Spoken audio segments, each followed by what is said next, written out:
Hi friends, खुश आहात ना? खुशच राहा आणि इतरांनाही आनंद देण्याचा प्रयत्न करा. तर आज आपण बनवणार आहोत एक भाजी आणि ती भाजी आहे खारवलेल्या सुक्या सुरमईची. तर चला पाहूयात कशी होते भाजी. मी ही भाजी पहिल्यांदाच करते, तर चला पाहूयात कशी होते.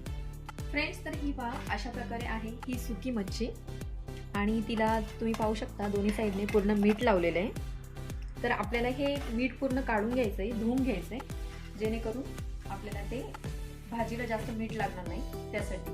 आणि आता आपण धुवून घेऊया. तर अशा प्रकारे हे पहा तुम्ही पूर्ण मीठ मी काढून घेतलंय. फ्रेंड्स, तर भाजी बनवण्यासाठी आपण काय काय साहित्य घेतलंय ते पाहू. तर इकडे पाहू शकता तुम्ही, इथे मी हे घेतलंय आलं लसूण पेस्ट.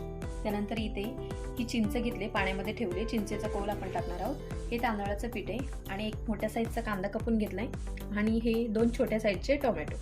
तर चला आपण आता पुढे कृतीकडे जाऊयात.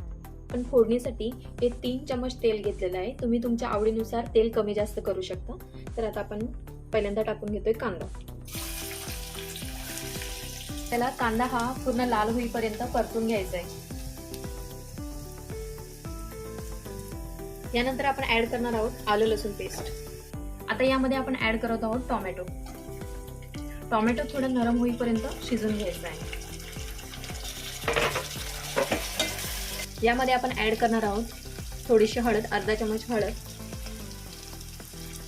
आणि त्यानंतर माझ्याकडे जो तिखट मसाला अवेलेबल आहे तोच मी त्यामध्ये ऍड करत आहे.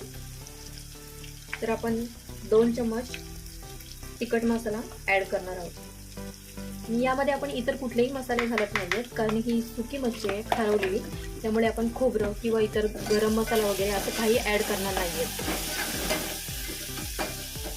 आणि आता शेवटी आपण टाकणार आहोत सुकी मच्छी.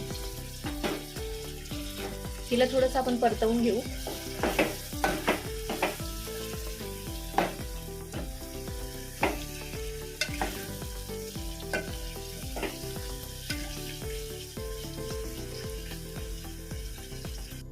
आणि शेवटी आपण यामध्ये पाणी घालणार आहोत.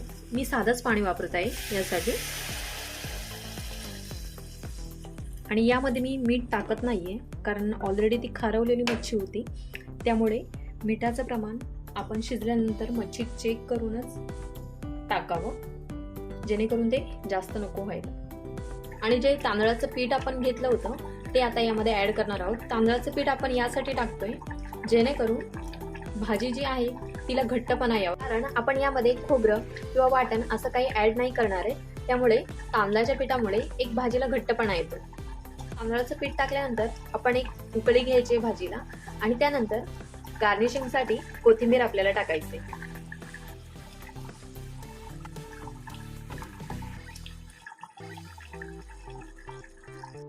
अशा प्रकारे आपली सुक्या सुरमईची भाजी तयार आहे.